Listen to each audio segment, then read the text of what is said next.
En décembre 1944, alors que le monde pensait que l'Allemagne n'avait plus la force d'attaquer, Hitler lança une ultime offensive désespérée. Son objectif était audacieux: percer les Ardennes, s'emparer du port stratégique d'Anvers et couper le front allié en deux. Pour y parvenir, il s'appuyait sur les meilleurs éléments de ses troupes, dont la redoutable première division blindée SS, Leibstandarte Adolf Hitler, une unité d'élite forgée sur le front de l'Est, équipée de chars Tigre et dirigée par des officiers expérimentés et fanatiques. Parmi les chefs les plus éminents de cette division figurait Joachim Peiper, un jeune officier SS connu pour son agressivité et sa loyauté absolue envers le régime. Peiper commandait un Kampfgruppe blindé qui mena l'avancée allemande dans les Ardennes. À ses côtés se trouvaient des personnalités telles que Max Hansen et Werner Pötschke, responsables respectivement des bataillons de reconnaissance et de soutien blindés. De l'autre côté, les Américains étaient mal préparés, des troupes dispersées, certaines fraîchement arrivées de l'entraînement tenaient le front. Cependant, la riposte alliée fut rapide. Bastogne fut encerclée, mais la 101e division aéroportée tint bon et, en moins de 48 heures, la 3e armée de Patton manœuvra vers le nord pour contre-attaquer. La première SS Leibstandarte, fanatique, endurcie et au bord du gouffre. La première division Panzer SS Leibstandarte d'Adolf Hitler était, en théorie, l'une des unités les mieux entraînées de l'armée allemande. Mais en décembre 1944, elle n'était plus la force ininterrompue qui avait arboré la garde personnelle du Führer. Elle avait combattu sur presque tous les fronts et perdu des milliers de ses vétérans. Il ne restait qu'un mélange de fanatisme, d'expérience accumulée et d'extrême fatigue. Durant la campagne du front de l'Est, la Leibstandarte s'était forgée auprès de ses propres commandants la réputation d'une division agressive, impitoyable et difficile à arrêter. Elle participait à des batailles urbaines, à des sièges prolongés et à des contre-attaques éclairs. Elle avait appris à se déplacer rapidement, à improviser dans le chaos et à agir avec brutalité, une qualité que ses supérieurs valorisaient comme une efficacité tactique. Cette expérience du combat, acquise dans des conditions extrêmes, façonna le style de l'unité. Plus tard, en Normandie, elle subit des pertes parmi les plus lourdes de toutes les divisions de la Waffen-SS. À l'été 1944, elle affronta directement les forces britanniques, canadiennes et américaines dans des combats rapprochés, des bombardements constants et des engagements avec des véhicules blindés. Pendant des semaines, elle combattit à travers des villages détruits, des champs de mines et des routes bloquées. Le résultat fut dévastateur. Elle perdit une grande partie de ses effectifs d'origine. Nombre de ses commandants les plus expérimentés furent tués ou mis hors de combat. L'unité fut contrainte de battre en retraite. Elle n'était plus la même. Lorsque Hitler annonça l'opération Wacht am Rhein, la Leibstandarte fut choisie comme l'une des divisions clés pour ouvrir le front occidental. La mission consistait à percer les lignes américaines dans les Ardennes, à progresser jusqu'à la Meuse et à prendre le contrôle des points de passage stratégiques. Pour cette tâche, le commandement allemand activa le Kampfgruppe Peiper, une colonne blindée sous le commandement de Joachim Peiper, l'un des officiers SS les plus jeunes et les plus ambitieux. Peiper était connu pour son tempérament violent, sa capacité à agir sans hésitation et sa loyauté indéfectible envers Himmler. Il avait servi comme assistant personnel du Reichsführer SS, mais il préférait le front. Lors des campagnes précédentes, il avait prouvé sa rapidité d'action, sa capacité à prendre des décisions sous pression et à exécuter les ordres sans poser de questions. Ce mode d'action le rendait idéal, selon le haut commandement, pour diriger la poussée initiale de la Leibstandarte vers l'ouest. Cependant, l'unité que Peiper reçut n'était pas la même Leibstandarte qu'en 1941. Elle était composée d'un mélange de vétérans épuisés, de jeunes recrues inexpérimentés et de survivants réorganisés après la campagne de France. Si de nombreux véhicules étaient neufs, les équipages ne l'étaient pas. Certains chars Tigre II avaient à peine été testés au combat. La plupart des équipages affrontaient pour la première fois le climat hivernal, le terrain montagneux et les conditions imprévisibles du front occidental. Le moral de l'unité était marqué par un mélange de fierté et de résignation. Certains croyaient encore à une victoire possible, confiant que l'attaque surprise ouvrirait une brèche dans le front allié. D'autres savaient que la situation était critique. Le ravitaillement manquait, le carburant était rare et les itinéraires incertains. Mais l'ordre était d'avancer, de percer le front et d'atteindre la Meuse. Le doute était permis. Sepp Dietrich, lui-même, commandant de la 6e armée Panzer, commandait le groupe auquel appartenait la Leibstandart. Bien qu'affichant une confiance publique, il savait en privé que son corps d'armée n'était pas à la hauteur des attentes. La pression était forte et les attentes d'Hitler étaient irréalistes. Le plan exigeait rapidité, coordination et surprise. Mais Dietrich et ses officiers savaient qu'avancer en hiver, par des routes secondaires, avec une armée affaiblie et sous des bombardements constants, serait bien plus difficile que ne le laissaient présager les cartes de l'Oka-Dovue. La veille du début de l'offensive, l'atmosphère était tendue au sein de la Leibstandart. Les cartes furent examinées, les itinéraires assignés, les munitions distribuées et les convois organisés. Peiper prépara sa colonne avec précision. Il savait que le succès de l'avancée initiale dépendait de la capacité à ne pas s'attarder. Tout retard permettrait aux Américains de se regrouper. Pour maintenir la pression, il ordonna que des ravitaillements supplémentaires soient acheminés par ses propres chars et par des véhicules capturés. Les chauffeurs reçurent l'ordre de ne s'arrêter sous aucun prétexte. Aux premières heures du 16 décembre, l'offensive débuta.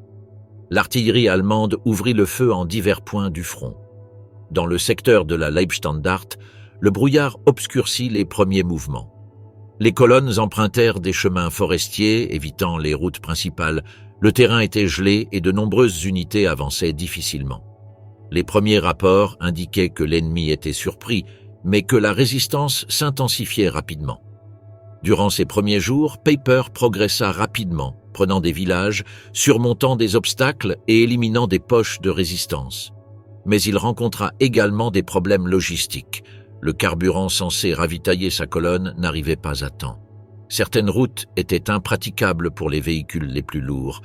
Les embuscades américaines commencèrent à ralentir sa progression. Malgré cela, l'ordre était toujours d'avancer. Le contraste entre l'image de force de la Leibstandart et sa situation réelle devint évident. Bien qu'elle restât une unité redoutée, sa marge de manœuvre était limitée. Chaque kilomètre gagné exigeait une usure brutale. Les équipages dormaient peu, mangeaient mal et opéraient sous des températures extrêmes. Le temps se dégrada et les combats s'intensifièrent. Certains officiers signalèrent de lourdes pertes. Les radios commencèrent à tomber en panne à cause du froid. Le ravitaillement arrivait en retard ou était intercepté. Le manque de carburant les força à abandonner des véhicules récupérés plus tard par l'ennemi. Peiper tenta de réorganiser ses lignes, mais elles n'avancèrent plus avec la même aisance. L'élan initial commençait à faiblir. Les commandants savaient qu'ils ne pouvaient reculer. La pression de Berlin était constante. La propagande du régime parlait d'une offensive décisive, d'une dernière chance. Mais sur le terrain, la réalité était différente. La première SS continuait de se battre avec acharnement, mais elle était à la limite de ses capacités. L'unité, autrefois symbole de pouvoir absolu, s'appuyait désormais sur des manœuvres improvisées, des ressources limitées et des décisions désespérées. Ses chefs parlaient encore de victoire, mais beaucoup de soldats ne pensaient qu'à survivre un jour de plus. Pour les Américains, le nom de Leibstandart représentait toujours une menace. Mais ce qu'ils affrontèrent dans les Ardennes n'était que l'ombre de ce qu'avait été cette unité. À chaque village pris et chaque char perdu, l'image d'invulnérabilité de la première SS commençait à se fissurer. Le climat, la résistance ennemie et la rareté des ressources accélérèrent son érosion. La division avançait, certes, mais à un prix très élevé. L'offensive ne faisait que commencer, mais pour beaucoup au sein de la Leibstandart, il était déjà clair qu'ils ne livraient pas bataille pour gagner, mais pour résister à l'inévitable. Les divisions de Patton, des chars entraînés à percer les fronts.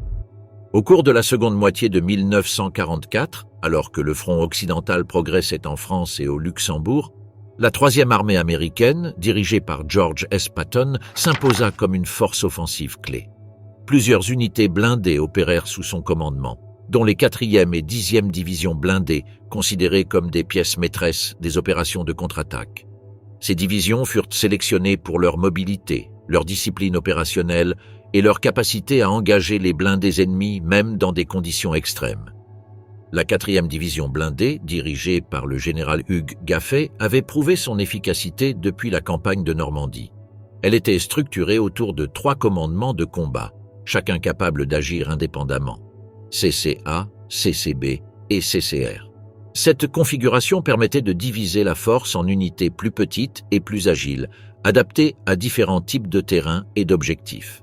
Patton considérait cette division comme sa préférée, tant pour son agressivité que pour sa capacité d'exécution.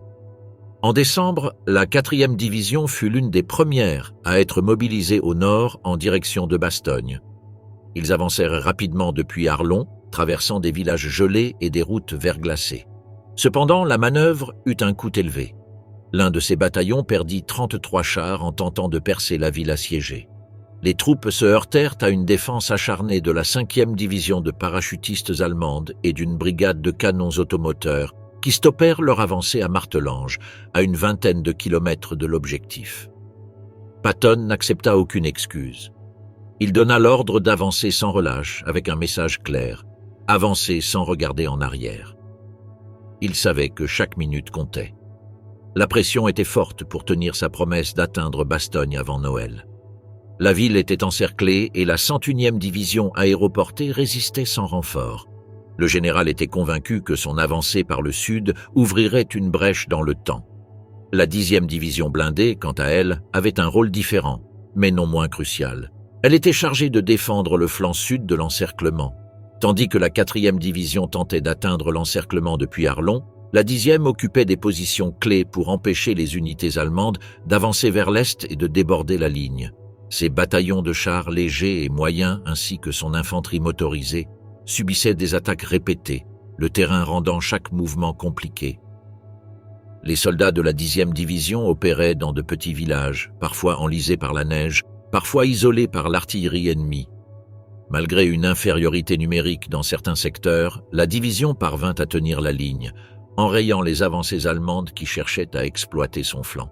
Son rôle était de contenir, de résister et de donner aux forces mobiles de Patton le temps de contre-attaquer. Le 22 décembre, Eisenhower en personne autorisa officiellement Patton à lancer l'offensive par le sud. L'ordre était de stopper l'avancée allemande, de libérer Bastogne et de couper la ligne ennemie en direction d'Oufalise. À cette fin, Patton organisa un premier assaut avec 3 divisions, la 26e, la 80e et la 4e division blindée. Ces unités devaient se déplacer de manière coordonnée, suivant des itinéraires différents mais avec le même objectif: briser l'offensive allemande à sa base. La 26e division, commandée par Willard S. Paul, avança par le sud, parcourant plus de 25 km avant d'entrer en contact avec les forces allemandes près de Wiltz. Elles affrontèrent la brigade de grenadiers du Führer, dont les commandants furent mis hors de combat dès les premières heures de l'affrontement, provoquant la désorganisation de ses rangs. Ce fut l'un des premiers engagements où les Américains parvinrent à démanteler une unité ennemie sans être exposés à des contre-attaques immédiates. La 80e division, commandée par Horace McBride, avança parallèlement et rencontra une résistance plus forte près d'Ettelbruck. Les soldats allemands du 352e régiment de Volksgrenadiers s'opposèrent aux zones urbaines, déclenchant des combats de maison en maison. Malgré les obstacles, les hommes de McBride parvinrent à consolider leur position. Pendant ce temps, la 10e division blindée continuait de défendre la partie est de la ligne. Sur le flanc droit, la 5e division d'infanterie arriva d'Echternach pour renforcer l'offensive. Bien qu'une partie de ses forces fût encore déployée à l'est, un régiment fut chargé de coordonner les opérations avec la 10e division d'infanterie. Les 2 unités planifièrent une contre-attaque contre la division allemande 2, Volksgrenadier, qui tentait de prendre le contrôle des points culminants au nord de la Sûre. Le même jour, le général Charles Dohan reçut l'ordre de renforcer les défenses à l'arrière, notamment le long de la Meuse. Des démolitions étaient prévues sur plus de 250 ponts au cas où les forces allemandes atteindraient cette zone. Cette action visait à stopper toute tentative de franchissement et à empêcher l'ennemi d'accéder aux dépôts logistiques ou aux routes menant à Verdun. Malgré cela, le commandement était convaincu que l'attaque de Patton par le sud l'empêcherait d'atteindre ce point. La coordination entre les blindés, l'infanterie, l'artillerie et le génie était essentielle. Les divisions de la 3e armée n'étaient pas parfaites, mais elles étaient organisées de manière à pouvoir s'adapter rapidement aux nouveaux ordres. Les commandants de combat savaient opérer sous pression et nombre d'entre eux avaient combattu depuis le débarquement de Normandie. Sur le plan tactique, les divisions blindées américaines étaient divisées en 3 commandements opérationnels qui agissaient comme des unités combinées. Chacun comprenait des chars, de l'infanterie mécanisée, de l'artillerie automotrice et des unités de reconnaissance. Cela leur permettait d'attaquer en petits groupes et de réagir rapidement aux changements de terrain. Contrairement aux Allemands, qui s'appuyaient sur des routes et des concentrations massives de véhicules, les Américains pouvaient diviser leurs forces pour contourner, défendre ou couper les routes plus efficacement. La 4e armée bénéficiait également du soutien de la 87e, qui occupait une partie du front de la 4e division, lui permettant de se concentrer entièrement sur l'avancée vers Bastogne. Cette réorganisation tactique permit à Patton de concentrer ses tirs et ses forces sur les points faibles de l'ennemi. Au cours des jours suivants, la pression sur les divisions de Patton s'accentua. Le terrain était difficile, routes gelées, visibilité limitée par le blizzard, mines dissimulées sous la glace. Néanmoins, des équipes du génie dégagèrent les routes tandis que les colonnes de chars avançaient. Dans certains secteurs, les forces avancées durent faire face à des embuscades d'unités allemandes dissimulées dans les bois voisins. Lors d'une de ces avancées, la 4e division blindée atteignit Martelange, où elle reprit l'initiative et força les Allemands à se replier. Chars Sherman et véhicules d'infanterie motorisés avancèrent en formation serrée, essuyant les tirs anti-chars provenant de maisons en ruine et de fortifications improvisées.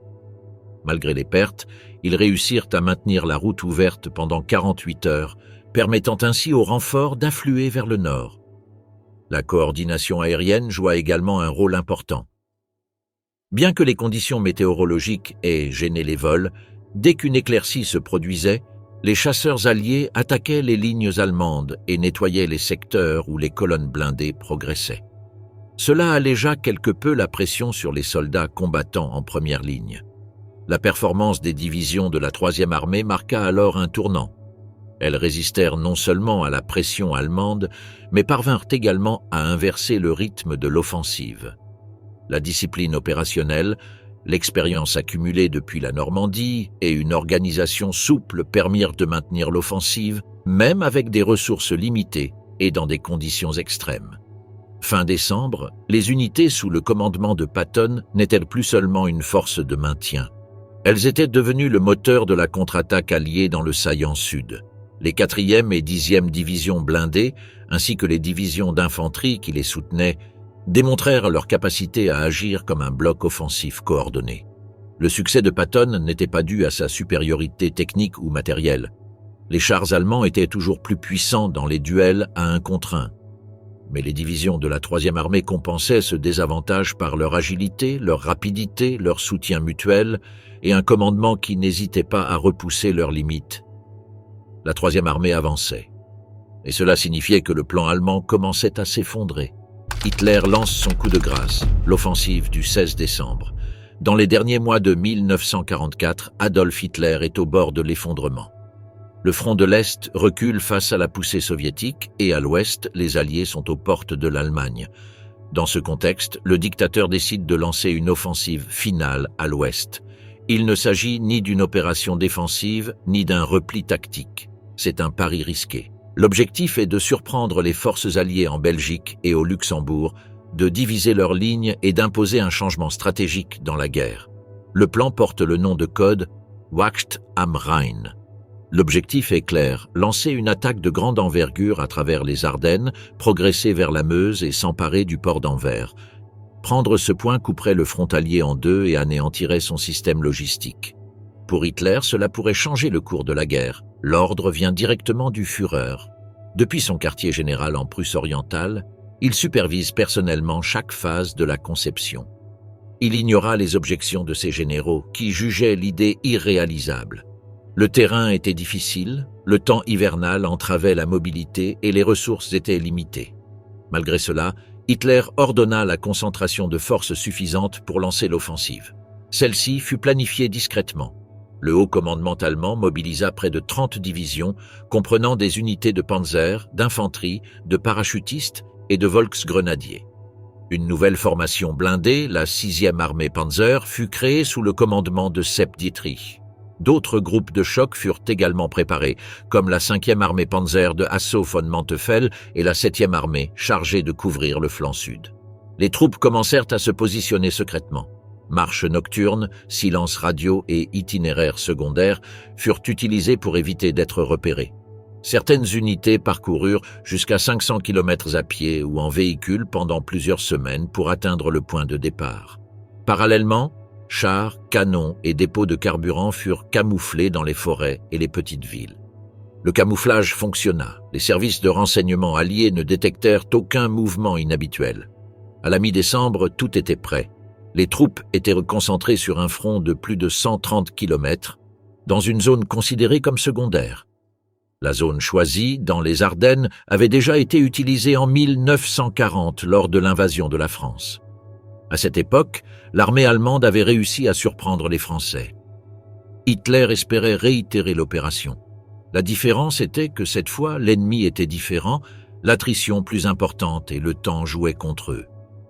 Le 16 décembre, à 5h30, l'offensive débuta. Un barrage de plus de 1000 pièces d'artillerie ouvrit le feu sur les positions américaines. Le bombardement dura près de 2 heures. Il toucha postes de commandement, lignes de communication, tranchées et voies logistiques. L'objectif était de paralyser la capacité de riposte de l'ennemi avant de lancer l'infanterie. Une fois les tirs préparatoires terminés, les unités blindées avancèrent. Le terrain était recouvert de neige et de glace. Les routes étaient étroites, glissantes et bordées de forêts. Malgré cela, les colonnes allemandes commencèrent à s'enfoncer profondément en territoire allié. Le brouillard matinal empêchait toute reconnaissance aérienne, donnant l'avantage aux attaquants. La ligne de front alliée était constituée de divisions américaines inexpérimentées. Certaines étaient en première ligne depuis peu de temps, d'autres se trouvaient dans des secteurs calmes après des engagements précédents. Dans plusieurs cas, les unités étaient en infériorité numérique et en sous-armement. La confusion se répandit rapidement. Les lignes de communication furent coupées et de nombreux pelotons se retrouvèrent isolés, hésitant entre battre en retraite, résister ou se replier. Dans le secteur nord, la 6e armée Panzer progressait lentement, mais vigoureusement. Parmi ces colonnes se trouvait le Kampfgruppe Pepper, un groupement d'élite de chars Tigre et Panther chargé d'ouvrir la voie vers la Meuse. Au centre, la 5e armée Panzer parvint à pénétrer entre les positions des 28e et 106e divisions d'infanterie américaines. Au sud, la 7e armée protégeait le flanc contre d'éventuelles contre-attaques venant de la région du Luxembourg. L'attaque prit le haut commandement allié par surprise. Leurs rapports estimaient improbable une offensive allemande de grande envergure dans ce secteur. La plupart des ressources étaient concentrées dans la région d'Aix-la-Chapelle, où l'on s'attendait à une attaque frontale. Le pari allemand sur l'effet de surprise s'est avéré payant dès les premières 24 heures. Cependant, tout ne se déroulait pas comme prévu. La congestion sur les routes avancées ralentissait la circulation des véhicules blindés. Certaines routes étaient bloquées par des véhicules endommagés ou enlisés dans la neige. Les sapeurs travaillaient sans relâche pour dégager la voie, mais la lenteur de la logistique commençait à se faire sentir. Les colonnes les plus avancées étaient éloignées de leurs approvisionnements. La météo constituait un autre obstacle. Les températures étaient négatives. Les moteurs gelaient, les armes tombaient en panne et les soldats souffraient d'engelures. Les nuits étaient longues et les mouvements lents. Les troupes devaient se déplacer en formation serrée, ce qui les rendait plus vulnérables aux embuscades si l'ennemi réagissait. Malgré tout, Hitler leur ordonna de poursuivre leur progression. Il était convaincu que la victoire dépendait du maintien de l'élan. Il donna des instructions pour que l'avance ne soit pas interrompue par manque de carburant. L'utilisation des réserves capturées était prioritaire. La confiscation des dépôts ennemis abandonnés était également autorisée. L'objectif restait en vert. Au sein du commandement allemand, certains généraux restaient hésitants. Ils estimaient que le front était trop étiré et que le succès dépendait de facteurs indépendants de leur volonté. Mais le Führer ne souffrit aucune objection. Il avait qualifié l'opération de « coup décisif pour le Reich ». Les premières 48 heures de l'offensive donnèrent des résultats mitigés. Dans certains secteurs, les troupes avancèrent sans résistance. Dans d'autres, les Américains commençaient à organiser leur défense. Le manque de coordination entre les colonnes allemandes créa des goulets d'étranglement. Certains points clés ne furent pas capturés à temps. La réaction alliée s'accéléra. Le 17 décembre, des combats plus intenses éclatèrent. Dans plusieurs villes, les troupes allemandes prirent brièvement le contrôle avant d'être repoussées. Les communications alliées commencèrent à se réorganiser. Des divisions de réserve furent envoyées vers le nord. Eisenhower mobilisa des unités blindées de France. Les premiers ordres de maintien furent donnés. Malgré les difficultés, l'offensive se poursuivit. Le commandement allemand pensait qu'il était encore possible de percer le front et d'atteindre la Meuse, mais le retard accumulé commençait à réduire les possibilités. L'avantage initial de la surprise disparaissait. Les routes encombrées, les pénuries de carburant et la résistance croissante compliquèrent les perspectives. À Berlin, la propagande répandait le message que l'offensive atteignait ses objectifs. On parlait d'une grande victoire en cours. Des images de chars en progression, de villages reconquis et de troupes en liesse étaient utilisées. Mais au front, les commandants savaient que la marge d'erreur était minime. Chaque heure comptait. Les premiers rapports de contre-attaques alliées arrivèrent le 18 décembre. Certaines positions reprises par les Américains indiquaient que le front n'était pas complètement brisé. Peiper continua d'avancer, mais avec difficulté. La ligne de ravitaillement s'allongeait et les traversées fluviales n'étaient pas franchies à temps. L'avancée était plus lente et plus vulnérable. Dans le secteur sud, la riposte fut plus rapide. Les troupes de la 3e armée commencèrent à se réorganiser. Le général Patton prévoyait déjà un virage vers le nord pour stopper l'offensive. La nouvelle de l'attaque avait atteint tous les échelons du commandement allié. Ce n'était plus une surprise, la bataille était ouverte. L'opération Watch sur le Rhin se poursuivait. Hitler était convaincu que l'avancée atteindrait la Meuse avant le 24 décembre. Dès lors, il pensa que le chaos politique du côté allié forcerait un repli. Mais sur le terrain, les conditions réelles ne correspondèrent pas à ses attentes. La neige, la résistance ennemie et les erreurs d'exécution menaçaient de stopper prématurément l'avancée. Le 16 décembre marqua le début de la dernière tentative du Troisième Reich pour modifier le cours de la guerre à l'Ouest. Ce fut une attaque calculée et risquée, fondée sur l'espoir d'un effondrement allié. Dès les premières heures, elle sema la confusion, des retraites et l'inquiétude parmi les commandants ennemis. Mais la question n'était pas de savoir si elle avait créé la surprise, mais de savoir si elle pouvait se maintenir suffisamment longtemps pour atteindre son objectif. Kampfgruppe Peiper, une avancée sanglante vers la Meuse. Le 16 décembre, avant l'aube, le Kampfgruppe Peiper était prêt. La colonne de plus de 100 véhicules blindés attendait sur une route forestière près de Blankenheim. Les moteurs rugissaient presque au moment même où le bombardement initial commençait.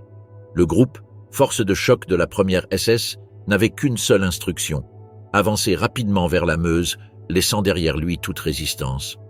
Joachim Peiper, à 29 ans, était déjà considéré comme un officier redouté. Il avait combattu en Russie où son groupe avait incendié des villages entiers. Nazi convaincu, il méprisait les commandants sans expérience du terrain et exigeait de ses hommes un dévouement total. Dans les Ardennes, on lui confia le rôle central, percer la ligne alliée et semer le chaos. Son itinéraire était la Rollbahn D, une route secondaire qui traversait Honsfeld, Bulange, Stavelot et Trois-Ponts. Dès le premier jour, son unité franchit le col de Losheim sans rencontrer de résistance significative. Ils atteignirent Honsfeld le 17 décembre et s'emparèrent de grandes quantités de carburant. Peiper força les prisonniers américains à charger ses chars sous la menace de ses armes. La colonne poursuivit ensuite sa route vers Bulange, affrontant l'artillerie et les frappes aériennes ennemies. À Ligneville, Peiper rencontra des véhicules blindés de la 9e division blindée. Des combats éclatèrent, mais la colonne ne s'arrêta pas. Elle avança, tirant dans toutes les directions, ne laissant aucun ennemi en vie.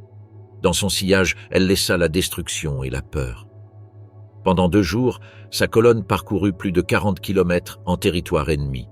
Elle traversa des forêts gelées, des villages détruits et des routes étroites. Le terrain était difficile et les conditions météorologiques faisaient que chaque mètre parcouru coûtait du temps et du carburant. La colonne s'étira et perdit le contact avec ses flancs. Malgré cela, Peiper poursuivit sa progression. Le 18 décembre, le groupe atteignit Stavelot. Peiper ne s'arrêta pas pour sécuriser la ville, confiant que les unités derrière lui la reprendraient. Au lieu de se retrancher, Il décida de poursuivre sa route vers Trois-Ponts, cherchant à traverser la Salme, mais lorsqu'il atteignit le pont, les sapeurs du 51e bataillon de combat du Génie l'avaient déjà fait sauter. Le premier char allemand tomba à l'eau. Face à l'obstacle, Peiper bifurqua vers le nord-ouest, longeant la vallée de l'Amblève. Il prit la Glaise et traversa la rivière à Cheneux. Il fut attaqué par des chasseurs américains. Il perdit plusieurs véhicules. Malgré cela, il réussit à traverser le ruisseau avec une partie de sa colonne. Il tenta ensuite d'avancer vers Werbeaumont, mais la route était si étroite que des chars endommagés bloquèrent le passage. Il fallut des heures pour dégager la route. Pendant ce temps, les sapeurs du 291e bataillon détruisirent un autre pont à Neufmoulins, bloquant le passage vers la Meuse. Peiper fut contraint de retourner à la Glaise, la colonne étant désormais fragmentée et à court de carburant. Malmedy, le crime qui déchaîna la fureur alliée. Le matin du 17 décembre 1944, une petite colonne américaine du 285e bataillon d'observation d'artillerie traversa Malmedy en direction de Saint-Vith. Elle comptait environ 140 soldats. À 11h45, elle franchit le carrefour de Bogniez et rencontra une ligne de chars allemands qui avançaient vers le carrefour. Les véhicules appartenaient au Kampfgruppe Peiper, l'avant-garde de la première SS Leibstandarte Adolf Hitler. Les chars ouvrirent le feu sans sommation. Après un bref échange de tirs inégal, les Américains se rendirent. Ils descendirent de leur camion, les mains levées. Un officier de char allemand, avec un net accent anglais, leur annonça « La première division Panzer SS vous souhaite la bienvenue en Belgique, messieurs. » Personne ne répondit. Tous savaient ce que signifiait être aux mains des SS. Selon les récits d'après-guerre, avant le début de l'offensive, Hitler avait exhorté la 6e armée Panzer à avancer sans aucun contrôle humain. Aucun document ne confirme cet ordre, mais de nombreux soldats comprenaient qu'il ne fallait pas perdre de temps avec les prisonniers.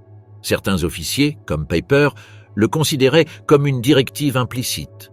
D'autres, comme l'adjudant Ernst Kohler, affirmaient avoir reçu des instructions explicites de « ne laisser aucun civil belge en vie ni capturer aucun ennemi ». Ce 17 décembre, les prisonniers américains étaient rassemblés dans un champ près du café Bodarway, à quelques pas du passage à niveau. Le froid était intense et une légère neige tombait. Le groupe était encerclé par des soldats allemands. Pendant ce temps, d'autres membres du Kampfgruppe poursuivaient leur marche vers Ligneville. Peiper passa près du site en half-track, plaisantant avec les prisonniers. « C'est loin jusqu'à Tipperary, les gars !» Le temps passant, d'autres soldats furent amenés au camp. Vers 14 heures, sans ordre clair et sans sommation, plusieurs Allemands ouvrirent le feu. Certains utilisèrent des mitraillettes, d'autres des fusils automatiques. Les Américains tombèrent sur place. Certains tentèrent de s'échapper, d'autres feignirent la mort. Des soldats comme James Matera réussirent à s'enfuir dans la neige. D'autres se réfugièrent au café Bodarway, mais les Allemands y mirent le feu et abattirent ceux qui s'enfuyaient. Entre 3h et minuit, seuls 17 survivants parvinrent à atteindre les lignes américaines. Certains étaient blessés, d'autres presque gelés. L'un d'eux se cacha pendant des heures sous l'eau glacée d'un ruisseau pour éviter d'être découvert. On estime que plus de 80 soldats furent exécutés au camp de Bogniez. D'autres périrent lors des premiers échanges de tirs. Pour de nombreux survivants, l'image de leurs camarades tombant sans aucune chance de défense resta gravée à jamais dans leur mémoire. L'un d'eux parvint seulement à dire « Nous n'avions aucune chance ». La nouvelle parvint au quartier général de la première armée américaine l'après-midi même à 16h30. Le lendemain, elle fut relayée au quartier général d'Eisenhower. En quelques heures, il fut décidé de rendre l'incident public. L'impact émotionnel fut immédiat. Le lundi 18 au soir, la plupart des soldats alliés au front savaient ce qui s'était passé. La réaction fut rapide. Dans la vallée de l'Amblève, alors que Peiper était confronté à une défaite imminente, il reçut des rapports faisant état d'une confusion à l'arrière. Le major Gustav Knittel lui expliqua en allemand « Un bon nombre ont été éliminés au passage ». C'était la première fois que Peiper entendait parler de l'événement qui allait marquer sa réputation à jamais. L'effet sur les troupes américaines fut évident. Le 21 décembre, un régiment de la 26e division donna un ordre interne. Aucun soldat SS ni parachutiste ne sera fait prisonnier. Ils seront abattus sur le champ. Bien que cette directive ait été retirée par la suite, plusieurs témoignages suggèrent que les soldats américains commencèrent à tirer sur les prisonniers allemands sans hésitation. Le 1er janvier, des membres de la 11e division blindée, encore inexpérimentés, exécutèrent 21 Allemands capturés près de Chenogne. Ces événements ne furent pas rendus publics officiellement, mais ils montrent combien le meurtre de Malmedy durcit l'attitude des Alliés. La brutalité allemande provoqua des représailles. L'incident de Malmedy ne fut pas le seul. D'autres exécutions par les troupes de la première SS furent documentées. 8 prisonniers furent assassinés à Ligneville, 12 soldats américains et 3 civils à la Vaux-Richard, plusieurs autres à Hounsfeld, et des dizaines de civils à Stavelot. Dans les villages de Steyr, Blindé retrouva les corps de 117 civils. Certains furent tués par l'artillerie alliée, mais beaucoup furent éliminés par les SS. Le procès du massacre eut lieu à Dachau après la guerre. 74 hommes furent inculpés, dont Sepp Dietrich et Joachim Peiper. 43 furent condamnés à la peine de mort, 22 à la réclusion à perpétuité et d'autres à des peines moins lourdes. Cependant, de nombreuses peines furent commuées. L'avocat américain de la défense argua que les aveux avaient été extorqués sous la contrainte. De plus, des preuves furent présentées selon lesquelles Peiper ne se trouvait pas sur les lieux exacts de la fusillade. Peiper affirma qu'il désapprouvait l'exécution de prisonniers. Pourtant, son rapport officiel de l'opération décrivait l'épisode comme l'anéantissement d'une colonne motorisée ennemie à Bogniez. Son commandant, Wilhelm Mohnke, recommanda sa décoration en ces termes mêmes. L'emploi du terme « Vernichtung » dans ce rapport suggère qu'il savait exactement ce que cela impliquait, éliminer les combattants qui se rendaient. Rien ne prouve que Dietrich ait eu connaissance de l'événement à l'époque. Il mourut à la retraite en 1968. Peiper, quant à lui, était hanté par son passé. En 1976, il fut assassiné en France lorsque sa maison fut incendiée par des inconnus. Il avait vécu caché pendant des années, se déplaçant d'un pays à l'autre pour éviter les représailles. Le crime de Malmedy devint un symbole du mépris des SS pour les lois de la guerre. Bien que numériquement mineur comparé à d'autres atrocités, son impact moral fut immense. Pour les Américains, il confirma qu'ils n'étaient pas seulement confrontés à une armée ennemie, mais à une organisation sans limite. Les exécutions de prisonniers, les représailles contre les civils et la brutalité systématique démontrèrent l'influence des méthodes du front de l'Est. De nombreux soldats de la première SS étaient revenus du combat en Russie, où tuer des prisonniers était monnaie courante. Ils rapportèrent ce même style en Belgique. Dans les jours qui suivirent, la nouvelle du crime se répandit sur toute la ligne de front. Les officiers utilisèrent l'incident pour renforcer la détermination des troupes. Les médias américains en firent également largement état. L'indignation du public accentua la pression pour que les auteurs soient punis. Le 23 décembre, les forces américaines reprirent le contrôle de la zone. Les corps des soldats assassinés restèrent dans la neige. La scène fut photographiée et documentée. Les images circulèrent parmi les commandants alliés et servirent de preuve lors des procès ultérieurs. Peiper ne fut jamais acquitté. Bien qu'il n'ait pas été présent directement, son rôle de commandant du Kampfgruppe le rendait responsable. Les procès d'après-guerre établirent que la chaîne de commandement était responsable des crimes commis par ses subordonnés, même sans ordre direct. Le massacre de Malmedy marqua un tournant. Dès lors, les troupes alliées percevirent les SS comme une force sans scrupules. Les soldats américains, en particulier, cessèrent de croire à tout symbole de reddition. Les règles d'engagement changèrent. Rétrospectivement, ce crime marqua la chute du mythe de la discipline et de l'honneur militaire que certains attribuaient encore à certaines unités allemandes. Les SS avaient franchi une ligne rouge, et même s'ils continuaient à se battre, ils ne pouvaient plus dissimuler leurs actes. Bastogne assiégée, la 101e résiste à l'impossible. Le 17 décembre, alors que les colonnes allemandes progressaient dans les Ardennes, la ville de Bastogne devint un objectif stratégique. Son importance ne résidait pas dans sa taille, mais dans son carrefour. 7 axes majeurs la traversaient, ce qui en faisait un élément clé de la progression vers la Meuse. La Wehrmacht ne pouvait la laisser derrière elle sans risquer ses arrières. Ce jour-là, les premiers tirs d'artillerie allemands touchèrent le centre-ville. Des milliers de civils belges et les restes des unités américaines en retraite trouvèrent refuge dans ces rues. Certains affirmèrent que des chars ennemis étaient déjà aux portes. La tension montait d'heure en heure. Cependant, le général Troy Middleton, commandant le 8e corps, tint bon. Il savait que le commandement allié avait déjà activé sa seule réserve, le 18e corps aéroporté. Dans la nuit du 17, sous une pluie glaciale, les 82e et 101e divisions aéroportées traversèrent la Belgique en camion. Le voyage depuis Reims fut lent, avec des routes enneigées et une visibilité réduite. L'ennemi intercepta certaines transmissions radio. Des avions allemands tournoyèrent au-dessus de la ville, larguant des fusées éclairantes. Malgré cela, les deux divisions arrivèrent à temps.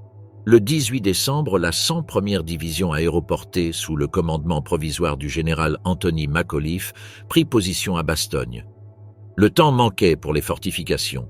Des bâtiments, des granges et des maisons détruits leur servirent de tranchées. Autour d'elles, des unités de la 10e division blindée et des vestiges d'autres formations occupèrent des positions défensives improvisées. Le 19 décembre, les Allemands commencèrent à se rapprocher. La Panzerlehr, la 2e Panzer et la 26e division Volksgrenadier encerclèrent la ville de trois côtés. Les troupes américaines étaient encerclées. La ligne de ravitaillement venant du sud était coupée. La seule voie ouverte était la voie aérienne, mais le mauvais temps l'en empêcha. Le même jour, Eisenhower ordonna à Patton de rediriger sa 3e armée vers le nord afin de briser l'encerclement. Pendant ce temps, la 101e armée devait tenir seule. Les parachutistes ne disposaient d'aucun soutien aérien ni d'artillerie lourde. Ils disposaient de peu de vivres, de munitions limitées et de peu de chars. Malgré cela, ils se préparaient à résister. Le 20 décembre, la situation s'aggrava. Les troupes allemandes attaquèrent les approches est et nord-est, les 501 et 506e régiments d'infanterie. Parachutistes repoussèrent les tentatives de percée. Au sud, le Kampfgruppe Kunkel s'empara de Sibret et progressa vers Sénonchamp. La pression s'intensifia.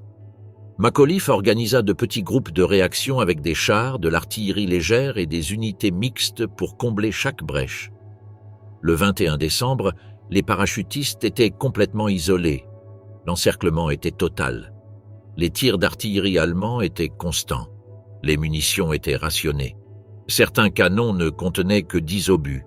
Les médecins opéraient sans morphine et les blessés gisaient dans des caves non chauffées. Ce jour-là, le général von Luttwitz, commandant du 47e Panzerkorps, envoya une lettre à McAuliffe exigeant sa reddition. L'officier américain la lut dans sa caserne souterraine. Sa réponse fut brève. « Dingue ». Le mot laissa perplexes les messagers allemands qui n'en comprirent pas le sens exact. Un des officiers américains le traduisit par « Allez au diable ». Ce refus devint un symbole de résistance à Bastogne. Le 22 décembre, les Allemands lancèrent de nouvelles attaques. La 26e division de Volksgrenadier tenta de s'infiltrer par Bourcy. La 15e division de Panzergrenadier attaqua par le sud-ouest, près de Sénonchamp. La 2e division de Panzer, au nord, fut maintenue en réserve après avoir avancé jusqu'à Tenneville. La Luftwaffe largua des barils de carburant sur la zone, mais la plupart tombèrent hors du périmètre. Au petit matin du 23 décembre, le temps s'améliora. Un ciel dégagé permit au C-47 de la 9e compagnie de transport de larguer sur Bastogne. Plus de 250 tonnes de ravitaillement furent larguées, munitions, vivres, plasma, couverture. Quelques barils tombèrent hors du périmètre, mais la plupart furent récupérés. Ce fut le premier véritable soulagement pour les défenseurs. Le même jour, la 101e lança des contre-attaques locales. À Sénonchamp, la Task Force Brown résista à une offensive allemande avec son artillerie légère et des chars endommagés. À Marvy, la 10e division blindée bloqua le passage de la Panzerlehr au corps à corps. Bien qu'elle ne parvint pas à briser l'encerclement, elle parvint à le contenir. Le 24 décembre, les Allemands lancèrent l'une de leurs attaques les plus puissantes à ce jour. Le 15e régiment de Panzergrenadier pénétra les lignes du 327e régiment d'infanterie planée et avança d'1 kilomètre jusqu'à Emerul. Mais à l'entrée du village, il tomba dans une embuscade. Les Américains détruisirent tous les chars et éliminèrent les 200 soldats ennemis. Pas un seul Allemand ne s'échappa. Cette nuit-là, le moral était au plus bas. Le mauvais temps était revenu. Les munitions étaient encore rares, la nourriture était rare. Mais les troupes savaient que Patton approchait. Chaque nuit, elles entendaient des tirs d'artillerie plus rapprochés. Des renforts étaient attendus pour Noël. Le 25 décembre, l'attaque allemande reprit. Le 92e régiment de panzergrenadiers tenta de prendre Neuf, mais fut repoussé par le 51e régiment de parachutistes. Au nord, le 340e régiment de Volksgrenadiers attaqua Longchamp et Oubourcy. Bien qu'ils gagnèrent du terrain, ils ne purent consolider leur position. Les défenseurs fêtèrent Noël avec ce qu'ils avaient. Certains partagèrent du chocolat, d'autres écrivirent des lettres qui ne seraient jamais envoyées. Ils savaient qu'ils livraient l'une des batailles les plus dures du front occidental. Le 26 décembre, à 16h45, un sapeur rapporta à Macauliffe « 3 chars légers approchent par le sud, on dirait les nôtres. » Ils faisaient partie de la 4e division blindée de Patton. Ils avaient percé l'encerclement à Hasnois. La communication fut brève. « Nous sommes arrivés. Où sont les Allemands ?» Bastogne n'était pas libérée, mais elle n'était plus isolée. Le couloir ouvert par la 4e division était encore étroit et vulnérable. Néanmoins, cela marquait la fin du siège. Les soldats de la 101e division criaient et levaient les armes. Macauliffe dit seulement « Je savais qu'ils y arriveraient ». Les 27 et 28 décembre, Patton envoya des renforts le long de la route ouverte.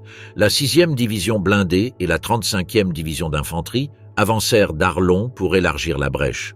Le commandement allemand avait perçu la menace. Ils prévinrent « Il y a une bande entre Saint-Hubert et Bastogne par laquelle les Américains peuvent pénétrer à tout moment. » La 101e Airborne tint ses positions. Nombre d'entre eux ne furent pas relevés. Ils continuèrent le combat jusqu'en janvier. Le siège avait été levé, mais la ville était toujours sous le feu. Malgré cela, la ligne ne serait pas brisée. Le siège de Bastogne était un symbole. Pour les Allemands, il représentait un goulot d'étranglement. Pour les Alliés, c'était la preuve qu'ils pouvaient encore tenir dans des conditions impossibles. Et pour la 101e Airborne, c'était entré dans la légende. Le pivot de Patton, 48 heures pour changer le cours de la guerre. Le 19 décembre 1944, au quartier général de Verdun, les principaux commandants alliés se réunirent après avoir reçu les premiers rapports sur l'avancée allemande dans les Ardennes. Eisenhower, Bradley et d'autres officiers supérieurs discutèrent de l'ampleur de l'attaque. Dans cette salle, George S. Patton prit les devants et proposa de déplacer sa 3e armée vers le nord pour briser l'encerclement de Bastogne. Il promit qu'en 48 heures, il frapperait les lignes ennemies. Personne ne le croyait capable d'agir aussi vite. Patton avait déjà anticipé un éventuel mouvement allemand dans cette zone. Il avait ordonné à ses chefs d'état-major de préparer 3 plans de pivot. Lorsqu'Eisenhower lui demanda combien de temps il lui fallait pour se déplacer, Patton répondit « 48 heures ». Le général Bedell Smith hésita. Mais Patton avait déjà donné les ordres. Son armée, composée de plus de 250 000 hommes, se préparait à pivoter de 90 degrés sur son axe et à se lancer vers un nouveau front. Cette nuit-là, le 20 décembre, la 4e division blindée, la 26e division d'infanterie et la 80e division d'infanterie commencèrent à se déplacer. Les unités se regroupèrent dans les zones de passage au sud de Bastogne. Les routes étaient enneigées, les températures négatives et la circulation étaient embouteillées par les colonnes de soldats en retraite. Malgré cela, les sapeurs ouvrirent des routes de secours et dévièrent les convois pour libérer les axes principaux. Patton ne se contenta pas de déplacer des troupes. Il coordonna également l'artillerie, les hôpitaux de campagne, les unités de ravitaillement et les communications. Il ordonna le déneigement de chaque route et surveilla personnellement les bulletins météorologiques. Il ne laissa rien au hasard. Tandis que ses hommes avançaient, il examinait les cartes avec l'attention d'un chirurgien. Le 21 décembre, les premiers éléments de la 3e armée atteignirent la zone sud de l'encerclement. La 26e division d'infanterie atteignit Neufchâteau. La 4e division blindée se concentra à Arlon. Les troupes étaient épuisées, mais prêtes à avancer. Patton s'entretint avec ses commandants et leur rappela l'objectif, ouvrir un corridor vers Bastogne, quel qu'en soit le prix. Le même jour, le général Manteuffel, commandant la 5e armée panzer allemande, reçut des rapports sur le mouvement allié. Il reconnut qu'un retournement aussi rapide était improbable, mais pas impossible.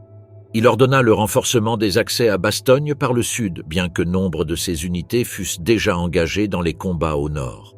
Le 22 décembre, l'offensive débuta. La 4e division blindée se lança d'Arlon en direction de Martelange, une ville sur la Sûre. Au début, l'avancée se fit sans heurts. Mais à Martelange, les sapeurs allemands avaient fait sauter le pont principal. Il fallut des heures aux Américains pour établir un passage improvisé. Pendant ce temps, l'artillerie ennemie pilonnait la zone sans relâche. Le même jour, la 80e division d'infanterie prit contact avec des unités ennemies au nord d'Ettelbruck. Des combats de maison en maison ralentirent l'avancée. Pendant ce temps, la 26e division se heurta à une résistance inattendue à Neufchâteau, où une unité de Volksgrenadiers tenait bon. Malgré cela, les 3 divisions continuèrent leur avancée. Le 23 décembre, le temps s'éclaircit pour la première fois depuis des jours. Des avions de reconnaissance confirmèrent que Bastogne était toujours encerclée, mais que les troupes de la 11e division aéroportée tenèrent bon. L'information fut relayée à la 3e armée. Patton ordonna une accélération du rythme. La 4e division blindée reprit son avance après la construction d'un nouveau pont sur la Sûre. Dans la région de Bigonville, les blindés américains se heurtèrent à une défense organisée. La brigade blindée du Führer avait positionné des canons anti-chars dans des rues étroites. Au cours des combats, les Américains perdirent 19 chars mais continuèrent leur progression. L'objectif était d'atteindre Hasnois, dernière ville avant Bastogne. Ce jour-là, l'artillerie de la 3e armée ouvrit un feu coordonné dans plus de 10 secteurs. Patton avait concentré 349 pièces de canons légers, moyens et lourds. Le feu perça les lignes ennemies et couvrit l'avancée des chars. Les observateurs à Bastogne entendirent les explosions et comprirent que les secours étaient proches. La logistique était cruciale.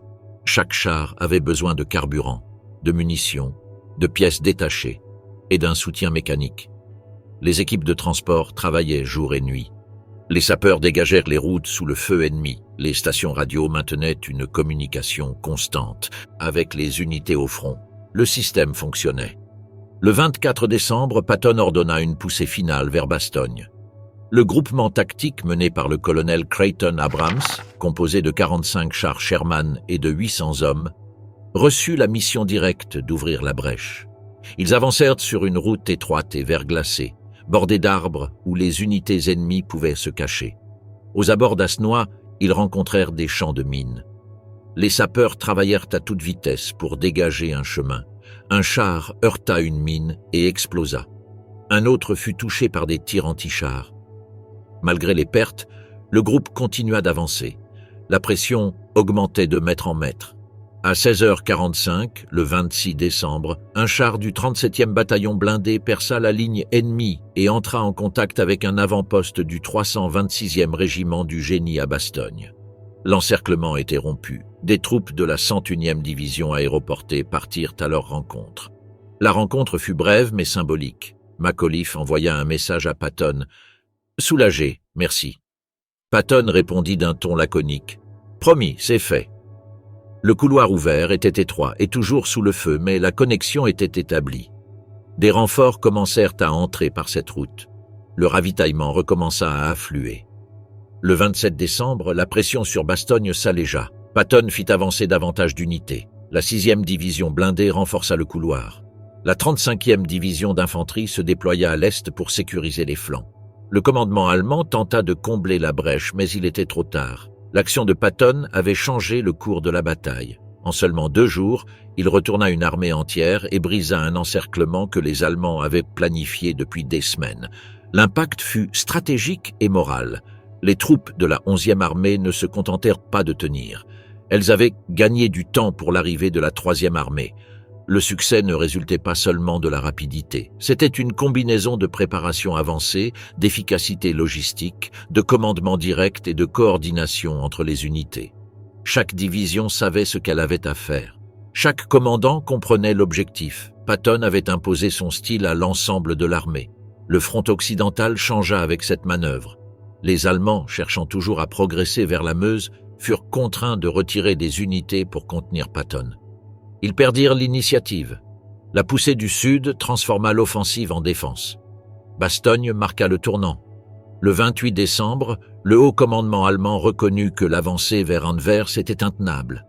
Les routes au nord de Bastogne étaient bloquées. Le carburant s'épuisait. Des colonnes comme celle de Piper avaient déjà été stoppées. le plan d'Hitler s'effondrait. Dans les semaines suivantes, Patton poursuivit sa progression vers le nord-est. Il libéra les villes occupées, reprit des points de passage vitaux et articula son offensive avec celle des 1e et 3e armées alliées. La coordination s'intensifia et le front commença à se stabiliser. L'opération pivot de la 3e armée fut plus tard étudiée comme un modèle de réaction opérationnelle sous pression. En plein hiver, sans avantage numérique clair et avec des ressources limitées, Patton parvint à transformer une situation d'urgence en contre-offensive réussie. Le résultat fut plus que tactique. Le moral des Alliés remonte. L'image d'invulnérabilité allemande se brisa. Et à Bastogne, où la résistance avait atteint ses limites, les soldats savaient qu'ils n'étaient pas seuls. Batailles entre glace et acier, embuscades, chars et boue. À mesure que l'offensive allemande dans les Ardennes progressait, il devenait évident que le terrain, la météo et les véhicules joueraient un rôle aussi important que les troupes. L'hiver 1944 fut l'un des plus rigoureux de la guerre. Les températures descendaient en dessous de -10°C. Le sol était gelé, mais des pluies intermittentes transformaient les routes en boue et bloquaient le passage des chars. Dans cette région, les collines, les forêts denses et les routes rurales étroites définissaient le mode de combat. Chaque virage pouvait cacher une embuscade. La mobilité des colonnes motorisées était limitée. L'infanterie avançait à pied entre les arbres gelés, traversant ravins et champs enneigés. Le terrain favorisait le défenseur et compliquait les attaques rapides. Les chars américains, principalement des Sherman M4, étaient rapides et fiables, mais légers. Leur blindage pouvait être pénétré par n'importe quelle arme anti-char allemande. Leurs canons à faible vélocité pouvaient à peine percer l'avant d'un Panther ou d'un Tiger. Les Allemands les surnommaient Ronson, comme les briquets, car ils explosaient facilement lorsqu'ils étaient touchés. Malgré cela, les Sherman étaient nombreux. Chaque division blindée américaine en possédait environ 186 et les divisions d'infanterie disposaient d'un bataillon de chars supplémentaires. Il existait également des chars légers M5 Stuart, utilisés davantage comme véhicules de reconnaissance, leurs canons de 37 mm étant inefficaces contre les blindés ennemis.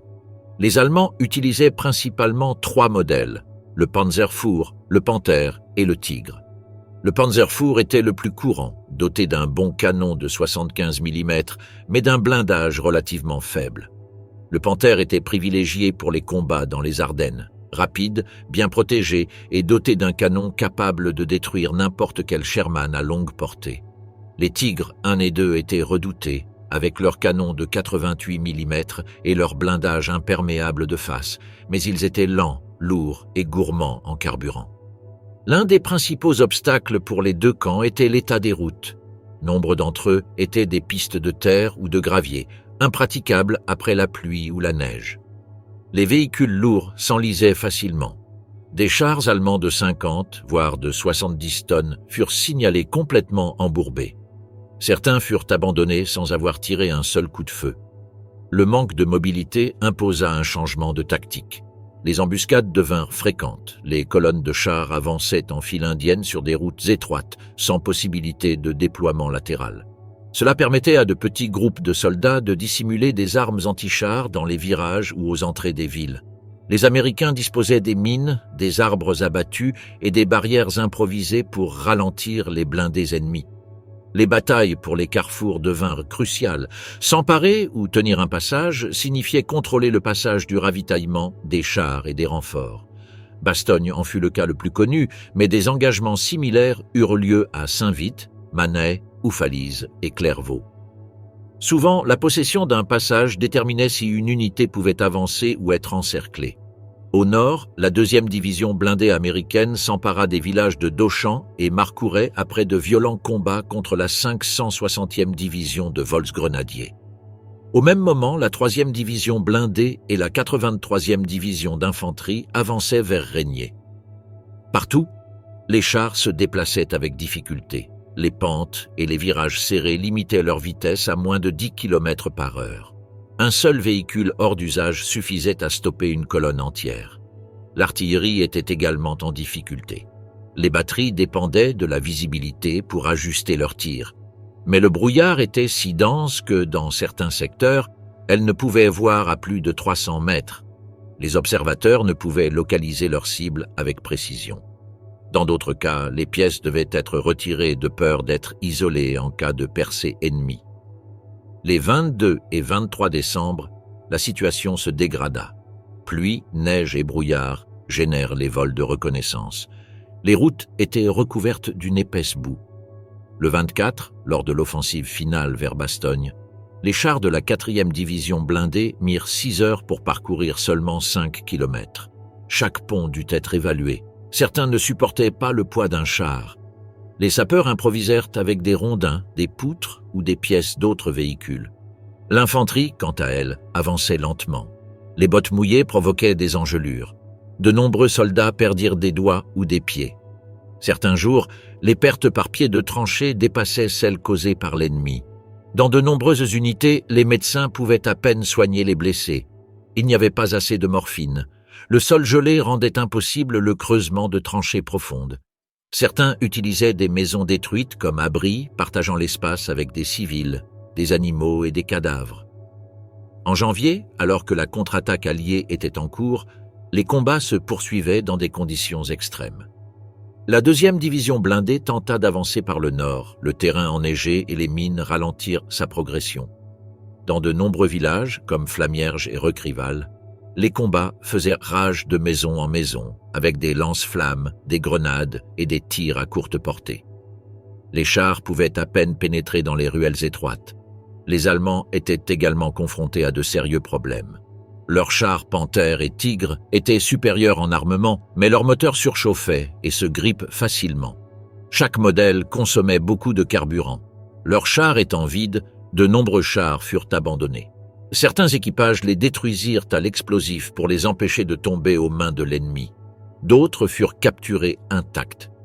Le terrain accidenté força les blindés allemands à avancer en colonne serrée, sans aucune marge de manœuvre. Sepp Dietrich, commandant de la 6e armée Panzer, résuma ainsi la situation. Seuls 4 ou 5 chars peuvent combattre simultanément. Il n'y a pas de place pour se déployer. Une attaque blindée massive est impossible ici. La pénurie de pièces détachées aggravait la situation.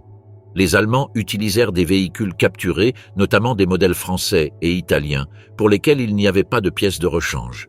Les mécaniciens improvisèrent des réparations avec des pièces incompatibles.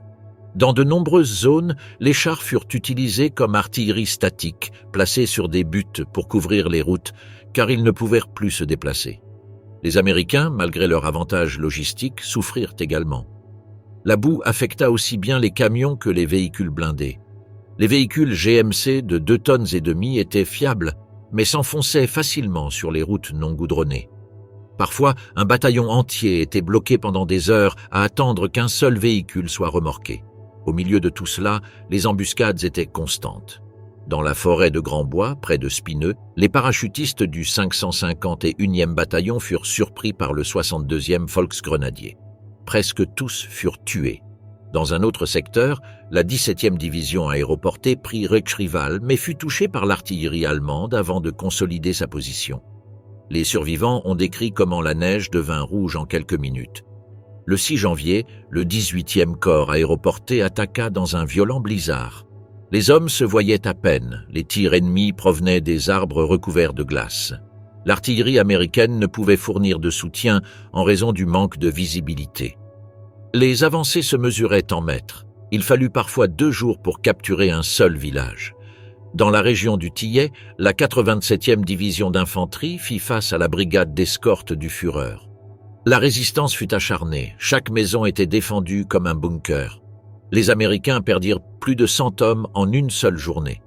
Ils parvinrent néanmoins à atteindre la route de marche. À l'est de Bastogne, la 6e division blindée résista aux attaques de Neff et Wardin. L'artillerie allemande pilonnait. Les chars américains, recouverts de chaux pour se camoufler en hiver, repoussèrent les attaques nocturnes parmi les arbres gelés. Ils dormaient les pieds enveloppés dans des journaux, ils mangeaient des rations congelées.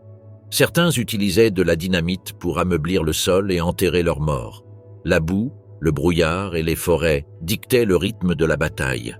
La victoire ne dépendait pas seulement des chars ou des canons, mais aussi de l'endurance physique, d'une logistique rigoureuse et de l'adaptation à l'environnement. La bataille des Ardennes fut, avant tout, Une guerre d'usure menée dans des conditions extrêmes. La première SS tombe en panne sèche, enlisement, retraite et défaite. Le 20 décembre 1944, alors que l'offensive allemande atteint son paroxysme, le Kampfgruppe Peiper est bloqué à la Gleise. Les réserves de carburant sont épuisées. Les communications avec le reste de la première SS sont quasi inexistantes. Les rapports envoyés au quartier général de Pries confirment la situation. Pas une goutte d'essence, presque pas de munitions. Ce jour-là, le commandant de la première SS, Hermann Pries, admet que le groupe de Peiper ne peut plus avancer ni se défendre efficacement. Les tentatives de largage de carburant échouent.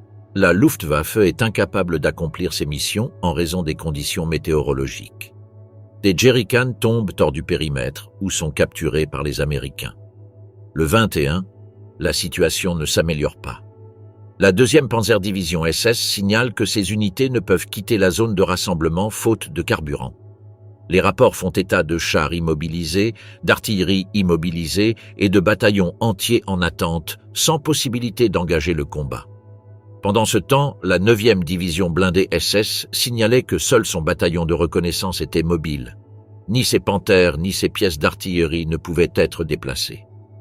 Le même jour, le Kampfgruppe Knittel tenta de traverser l'Amblève pour aider Peiper, mais fut repoussé par la 30e division américaine. Le pont de Stavelot fut dynamité par les sapeurs alliés. Les Allemands qui tentaient de traverser le gué furent abattus. La voie de fuite fut fermée. Au sud, d'autres groupes de la première SS étaient également bloqués. Le Kampfgruppe Hansen, après avoir échoué à traverser à Petit Spey, dut se battre sans soutien blindé. Sa tentative d'ouvrir la route de 3 ponts fut repoussée par les parachutistes du 55e régiment. Les sapeurs américains firent sauter les ponts restants, forçant les Allemands à battre en retraite. Peiper, à court d'options, ordonna la destruction de leurs véhicules. Des unités entières brûlèrent leurs chars et leurs canons pour éviter d'être capturés. Dans la nuit du 23 au 24 décembre, quelques 800 hommes quittèrent la Gleise à pied, traversant les lignes alliées.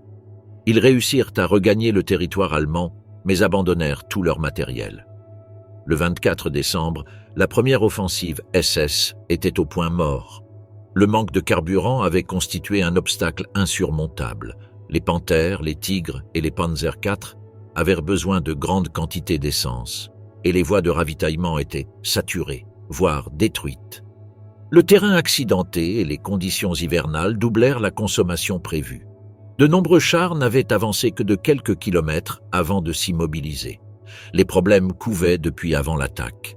Dans la nuit du 15 décembre, le 1er Panzerkorps SS disposait à peine de carburant pour mobiliser la moitié de ses divisions.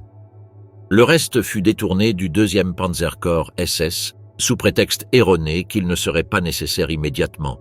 Cette décision eut des conséquences fatales. La planification logistique du haut commandement allemand avait été défaillante.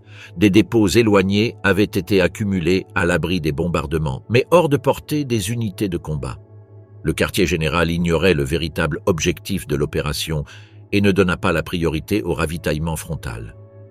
Résultat, il y avait de l'essence sur le Rhin, mais aucun camion pour la livrer aux Ardennes. Le 25 décembre, des unités des 2e et 9e SS tentèrent de rejoindre le combat, mais parvinrent à peine à déplacer une partie de leurs forces. Le 2e bataillon de la 9e SS, équipé de Panzerfour, reçut peu de carburant. Les Panthères ne quittèrent l'arrière que le 28. À ce moment-là, l'élan de l'offensive était perdu. Les rapports de la Panzerlehr firent également état de difficultés. À Moircy, ces soldats durent vider les jerrycans à la main pour alimenter les moteurs. Le ravitaillement reposait sur les petites quantités collectées par chaque bataillon. Il en fut de même pour la 116e division Panzer. Sur ces 23 panthères disponibles, plus de la moitié furent immobilisés faute de carburant. Peiper, de retour avec les survivants de son Kampfgruppe, ne cacha pas sa frustration. Il déclara qu'on ne leur avait pas dit la vérité au sujet du ravitaillement. Son unité fut reconnue pour avoir progressé plus loin que toutes les autres lors de l'offensive, mais au prix d'un lourd tribut. 70 chars perdus, des centaines d'hommes tués et l'échec de son objectif d'atteindre la Meuse. Le 26 décembre, avec l'arrivée des premières unités de la 3e armée à Bastogne, il devint évident que le plan allemand s'effondrait. Les panzers étaient bloqués sur des routes effondrées. La boue, les mines et les barrages empêchaient tout mouvement. Les dépôts d'essence alliés de Spa et de Stavelot, qui auraient pu sauver les Allemands, avaient déjà été évacués ou détruits. Dans les jours qui suivirent, les commandants allemands commencèrent à ordonner le repli. La priorité était de sauver les soldats et non les véhicules. Les chars sans essence étaient détruits par leurs propres équipages ou abandonnés au bord de la route. Le repli fut chaotique, sans appui aérien et sous la pression constante des Alliés. Le 28 décembre, le haut commandement allemand reconnut que l'objectif d'atteindre la Meuse était irréalisable. Hitler leur ordonna de tenir les positions conquises, mais les officiers savaient qu'un repli était inévitable. Au 1er janvier, de nombreux bataillons SS n'étaient plus aptes au combat. Leurs forces étaient brisées, désorganisées et mal approvisionnées. Le manque de pièces de rechange joua également un rôle. De nombreux chars endommagés étaient irréparables. Ils se cannibalisaient entre eux, mais le temps pressait. Dans plusieurs divisions, les mécaniciens tentèrent de réactiver des véhicules en utilisant des pièces incompatibles. Certains blindés furent utilisés comme postes de tir fixes enfouis dans la neige pour servir de canons statiques. Le 3 janvier, l'Oberkommando annonça que l'offensive devait être stoppée. Les réserves étaient insuffisantes. Seule une petite fraction de la première SS restait opérationnelle. La plupart de ces chars furent détruits ou immobilisés. Ces troupes, sans moyens de transport, revinrent à pied par les Ardennes. L'opération Wacht am Rhein avait échoué. Le carburant, plus que les balles ou les soldats, avait été le facteur décisif. Les planificateurs avaient misé sur la capture des réserves alliées plutôt que sur la sécurisation de leur propre ligne de ravitaillement. Ce pari s'avéra coûteux. Le retrait de la première SS marqua la fin du mythe de son invulnérabilité. Bien que toujours redoutée, elle n'était plus une force capable de renverser le cours de la guerre. Sa tentative de traverser la Belgique s'était soldée par un désastre logistique. À partir du 5 janvier, les divisions SS furent regroupées et envoyées vers l'Est. Hitler avait besoin d'elles pour stopper l'offensive soviétique. Ce qui restait de la première SS embarqua pour le front de l'Est avec peu de chars, moins de soldats et une réputation entachée. La bataille des Ardennes prouva que sans carburant, aucune offensive n'était possible. Aussi vétérans, fanatiques ou bien armés soient-ils, les hommes de la première SS ne pouvaient progresser au-delà de la limite marquée par leurs chars vides. L'effondrement final, la première SS face à sa défaite définitive. Le 1er janvier 1945, alors qu'Hitler tentait de sauver son offensive en lançant des attaques parallèles en Alsace et contre les aérodromes alliés, la réalité dans les Ardennes était différente. La première division Panzer SS était épuisée. Les soldats étaient épuisés, sans soutien logistique ni perspective de victoire. Leur retrait du front de Bastogne avait déjà commencé discrètement. Le 3 janvier, les Américains reprirent l'offensive sur l'ensemble du saillant. La 6e division blindée avançait vers Wardin, tandis que la 35e division d'infanterie poussait depuis l'Outre-Manche. À l'arrière allemand, la première SS reçut l'ordre de se concentrer dans la région de Saint-Vith. C'était une reconnaissance implicite que son rôle offensif était terminé. Le 6 janvier, Hitler autorisa pour la première fois un retrait partiel du saillant. L'ordre incluait la 6e armée Panzer, qui devait se replier vers le Westwall. Le plan était de conserver ce qui restait de leurs unités pour le front de l'Est, où l'offensive soviétique se préparait déjà. La première SS serait l'une des premières à partir. La même nuit, des unités de la première SS combattirent à Lutrebois contre la 35e division américaine. Ce fut l'une de leurs dernières actions offensives dans la région. Puis, elles se retirèrent vers le nord, traversant des routes gelées sous les tirs d'artillerie. Le terrain était miné. Le 9 janvier, tandis que les troupes américaines reprenaient Arlange, le haut commandement allemand ordonna aux survivants de la première SS de se regrouper près de Saint-Vith pour être transférés. Là, sous surveillance aérienne constante, ils attendirent leur tour pour embarquer vers l'Est. L'ordre était clair, abandonner le front occidental et se diriger vers la Hongrie. Le même jour, Patton lance une contre-attaque depuis Bastogne. 8 divisions alliées avancèrent vers le nord. Le froid était extrême. Les troupes allemandes en retraite brûlèrent des documents. Les routes étaient encombrées de colonnes mixtes d'infanterie, d'artillerie et de restes de divisions blindées. Le 11 janvier, le 90e régiment d'infanterie américain ferma une poche près d'Oberwampach. À l'intérieur, il restait des vestiges de la 5e division parachutiste allemande. La première SS tenta d'ouvrir une voie de fuite, mais en vain. La division parachutiste fut pratiquement anéantie. De petits groupes réussirent à s'échapper à pied.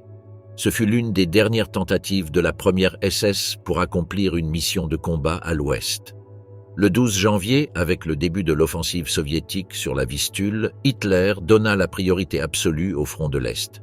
Il ordonna le mouvement de toutes les unités possibles vers la Hongrie, y compris la première SS, la deuxième SS et la 12e SS.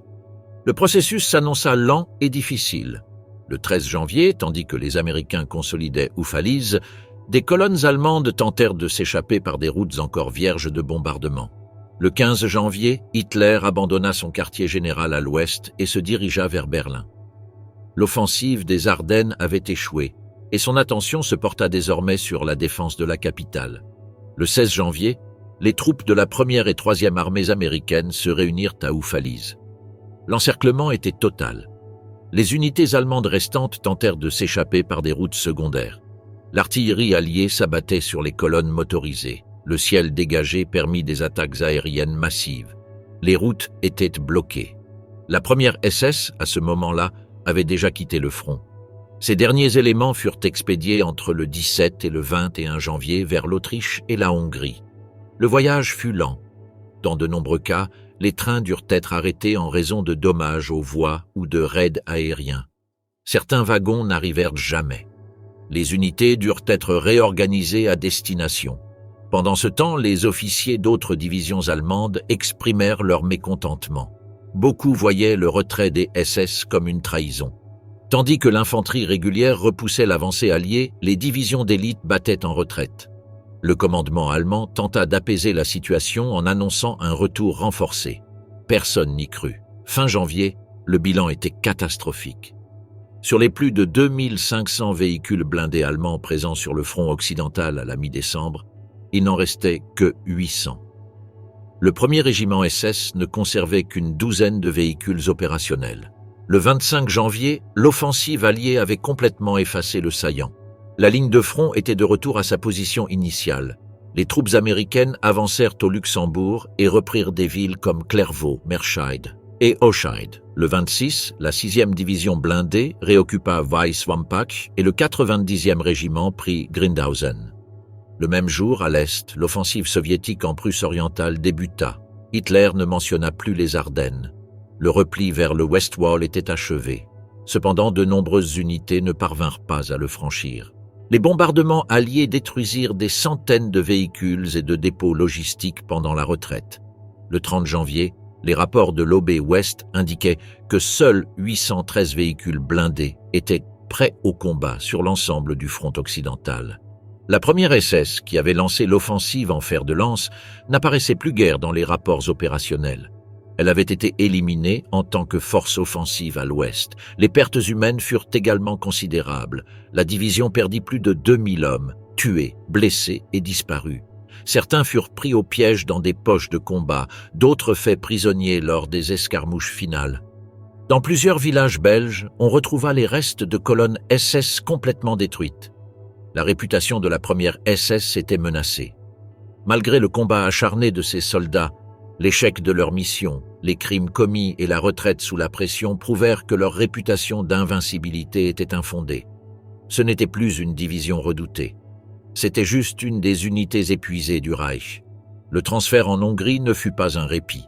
En février, la première SS fut lancée dans l'opération Südwind pour stopper l'avancée soviétique sur le Danube. Ces hommes, encore sous le choc des Ardennes, reprirent le combat. Nombre d'entre eux ne reviendront jamais. L'offensive des Ardennes était terminée. Pour la première SS, c'était le début de la fin. Son prestige militaire était anéanti, sa capacité de combat était décimée, et son histoire fut à jamais marquée par la défaite, la retraite et le massacre de Malmedy.